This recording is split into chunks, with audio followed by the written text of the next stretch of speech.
friends, welcome into Cross My Heart Ministry. I'm Laura McFarland, and if you're like me, you are so happy to know the fall is right here on the horizon and right around the corner. We have had unseasonably warm temperatures here south of the Mason-Dixon line, so those of us that live in the South are particularly grateful that it's almost sweater weather, and it's time for mows on the porch, and we're seeing all the pumpkins out at the grocery store. I met a friend for breakfast recently, and they had all the pumpkin flavors out on the menu for breakfast, and it made me hungry for those flavors. So that's the inspiration for the recipe I want to bring to you today as we present our do-it list for the month of October. Now, our regular subscribers know that we offer this handy resource every single month, and it's a great way to keep your home organized and your house neat and tiny, but that's not the end in itself. We want to take care of this stuff so that we're freed up to throw open the door,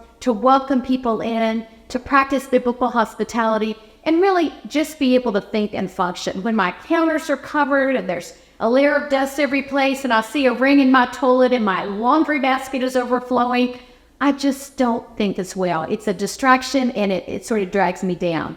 So I just want to figure out a way. I figured out a way while I was raising my kids to sort of manage it all and keep it in manageable bite-sized pieces. I never wanted to have one day that I did it all. It just worked out better for this girl to do a little each day. And about the time I figured it out, they were all out the door and grown up. So this is me just trying to share a little bit of what I figured out the hard way and maybe help you skip up the learning curve.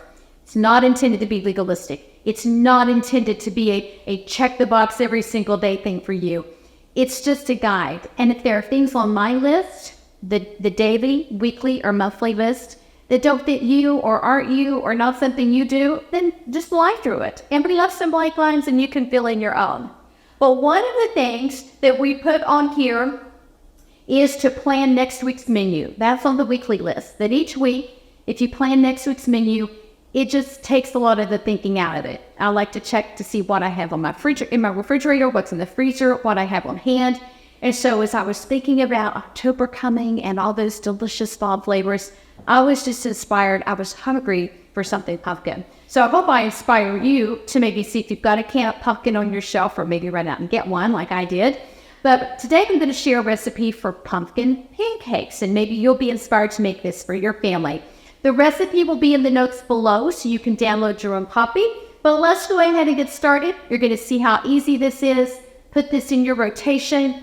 Sometimes we would have waffles or pancakes for Sunday night dinner at our house when we were raising our family. It filled up those teenage boys, and we usually had a bigger meal for lunchtime. So maybe this will work for you. Or if it's getting close to supper time and you forgot to lay anything out, whip up some pumpkin pancakes and maybe scramble some eggs to go with it to get some protein. So there you go. Hopefully that gives you some ideas of how you can use this. The first thing I'm going to do is spray my griddle and let it start getting warm. Now I have a big sort of double burner griddle that when I'm making these for my family, I do it over on the stove. But because I'm doing it on video today, I got out my waffle iron and flipped them over, and you may not even realize that, but you probably have a little electric griddle on the back of your waffle iron. So I'm going to spray these with some non-stick cooking spray because we don't want our delicious pumpkin pancakes sticking to our griddle. I'm going to go ahead and plug this in and let it be getting warm while we are pulling our recipe together. So here we go. The first thing we're going to do is mix together all the dry ingredients. So I've melted butter. This is going to be my wet ingredient container. This is going to be my dry ingredient container. So you think I probably did them opposite, but that's okay because I think I told myself to add the wet to the dry, and I meant to put the dry here and then pour the wet on top of it in the bigger container. But that's the way Laura rolls. Sometimes you just have to go on the fly and go with the plan. So we'll do it the opposite. First thing is 1.5 cups of flour, like my little leveler there. You see that handle all broken off? The reason I hold on to that is it belongs to my Mama V's. And so every time I do some baking, I think about cooking with her. I used to love to go and stay with my Mama V for a week in the summer and help her cook. And so I just love using old things. Remind me of someone I love. Do you have a little utensil or something at your house that belonged to someone that you were close to as a child? It's a sweet, sweet, sweet memory.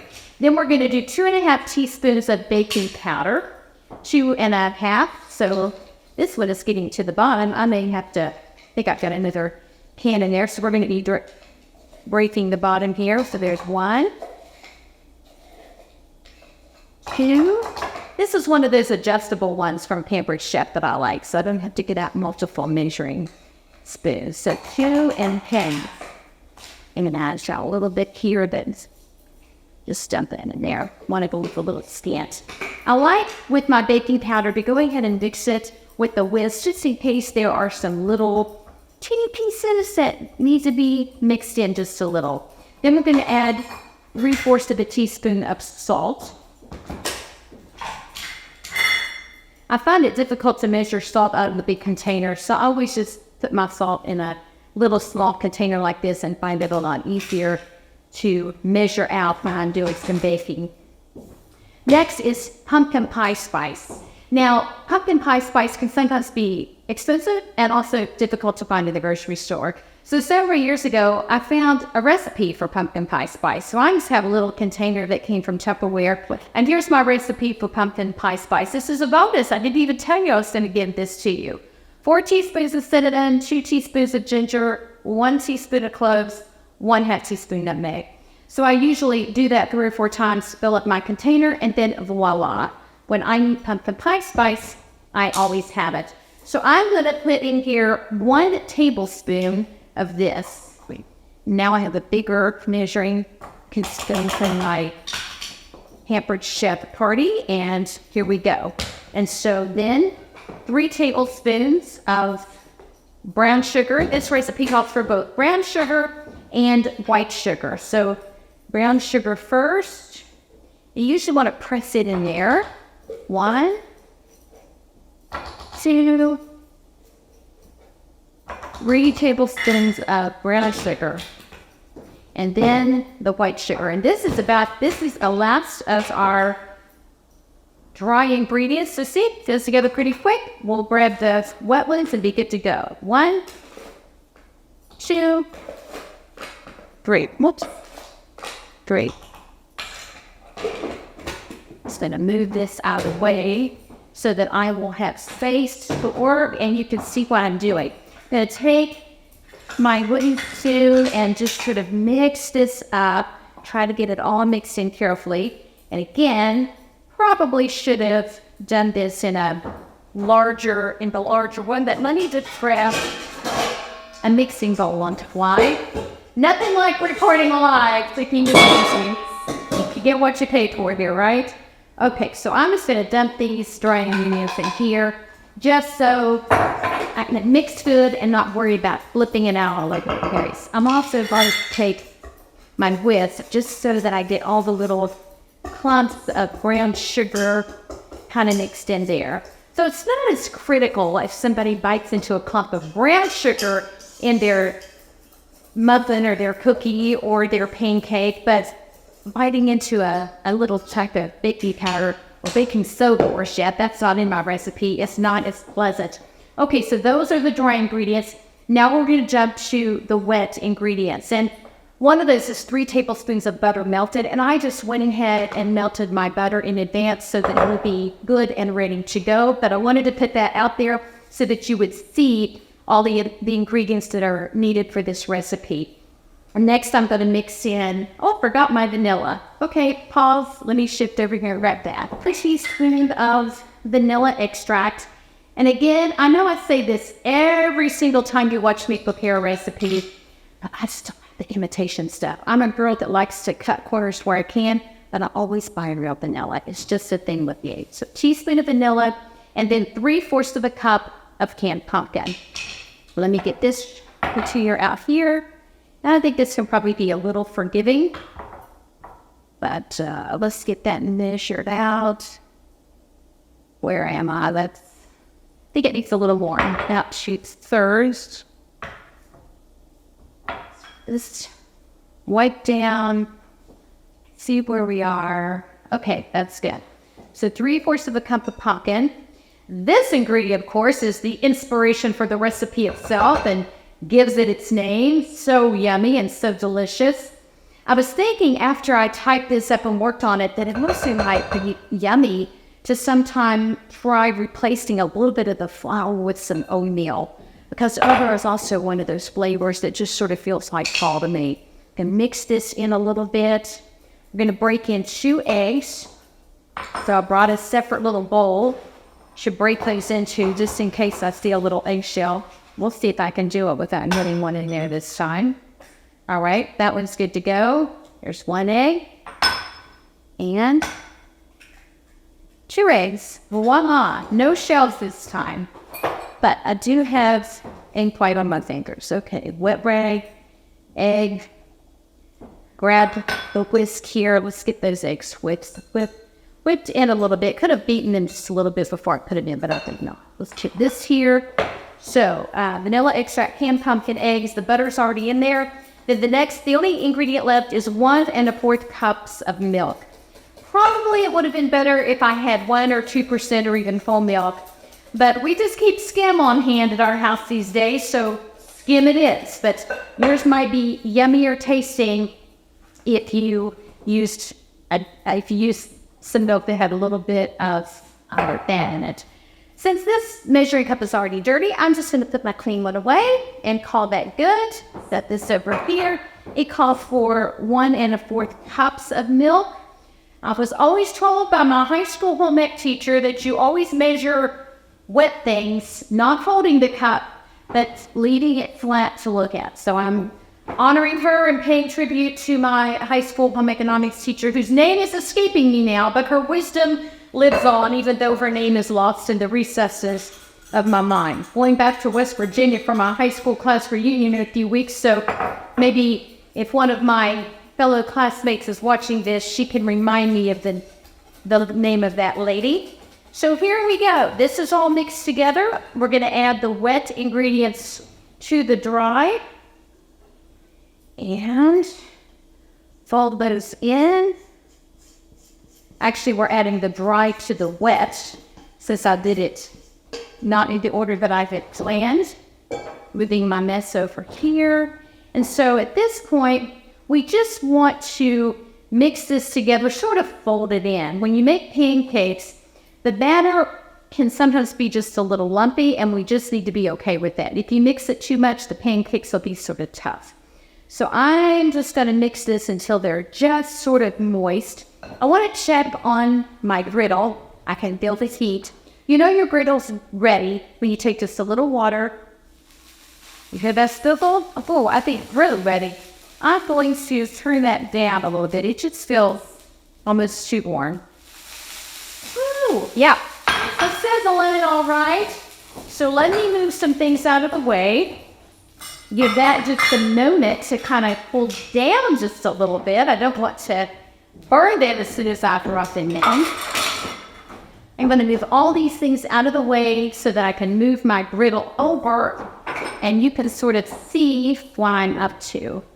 Move flour out of the way and my water out of the way.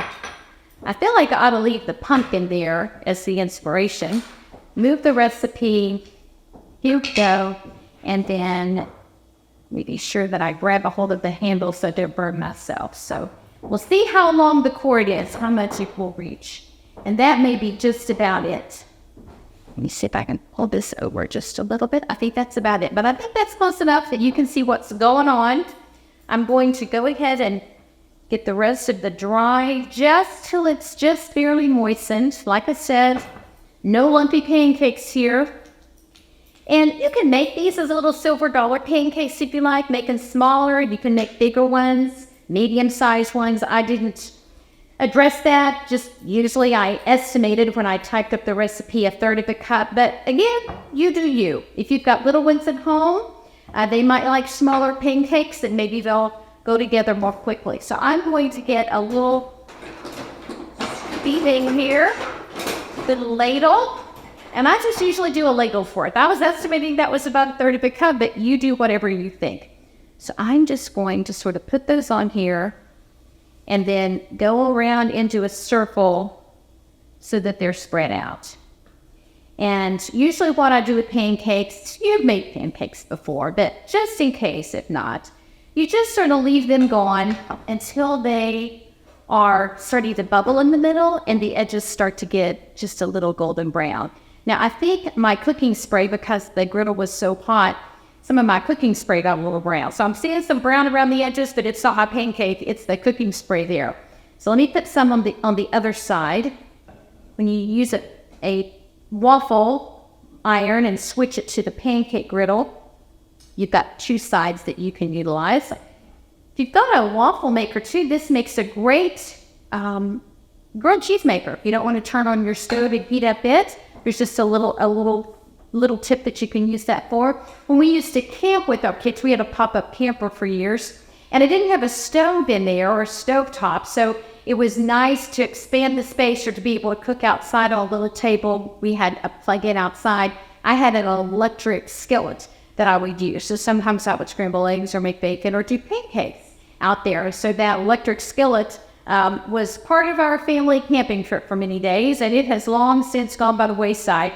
But when I looked in my pantry and remembered that my waffle maker could become a griddle, I thought, okay, we'll be in business. So these are starting to get done. The two that I did first, they go together quickly.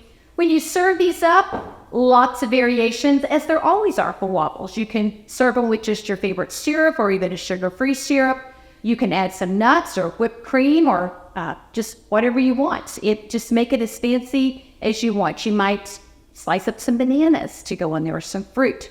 I think the sweet thing about making pancakes with the pumpkin is that there's something healthy in there, right? Instead of just feeling like we're giving our kids some carbs and sugar or our bodies some carbs and sugar, there are some healthy benefits from pumpkin. It's a vegetable, it's good for us. It's got that orange, I guess, beta-carotene in there, so we can feel a little bit good about that, besides the fact that it's so yummy and delicious. Well, these are starting to look like they're about ready to get flipped. I'm going to give them just another second or two so that they're going to stay together. I'll flip these. I'll put them on a plate. Even though I haven't switched out my dishes yet, I pulled out my old faithful fall dishes. My dishes are expensive. I've had them for years and years and years. But these I like to use in fall and winter. And then I've got some sort of summery ones that I use in summer. And that just is a fun thing for me to do, to change out. And so many people are unloading china and dishes now. If that might spruce up your table or just be fun, easy to find some change out dishes at Goodwill or on Facebook Marketplace. If that gives you an idea, even if you don't have a bunch of fall decor that you get out, just changing out our dishes can be a little fun. All right, I'm going to try to finish with these. Hope they're done enough because I'm impatient and I want you to see what they look like. Okay, it flipped just fine. I wish that not just sound and sight could come through YouTube, that you could smell these because they smell absolutely wonderful. I can hardly wait to dive in, and they're looking perfect. So again, you can download the recipe in the notes below. There's a PDF you can print your own, and probably most of the ingredients you're already going to have on your pantry shelf. Just be sure to add a can of pumpkin to your grocery list, and you'll be good to go and ready to make these when you feel inspired to have a pumpkin flavor. And then, of course, our Do It list, that handy little one-page guide. If you just give it a try for 1 month, extending grace to yourself, checking off the boxes as you can, and not being too harsh, I think if you grew up in a family like I did, your mom had it all together and she managed everything, and I had chores like doing the dishes and things I didn't enjoy doing, working in the garden, but I just never really was trained in how to manage, and I had to figure it out. So maybe this would even be a means for you to train your children if you still have children at home. Okay, I think these are just about finished. Are they? I think they are. So let me put a couple of these off the here. Whoops, they're really not. I think that one looked a little, of course that might just be, I saw something wet and I was concerned it wasn't finished, but I think that's probably just the cooking spray again. Let's see. No, I think they really are done. Okay. Just a little cooking spray left when I split it off. It had soaked over to the edge. Okay, they smell good, they look good. I'm gonna bring these over in front of the camera. And here you have it. Pumpkin muffins for fall. And it just occurred to me as I was suggesting all the things you could do to make them delicious. Why not put in some chocolate chips? Make your own pumpkin chocolate chip muffins. That's a great variation. Maybe I'll do that in my next batch. For Cross My Heart Ministry, I'm Lauren McFarland. Thanks for spending part of your day with me.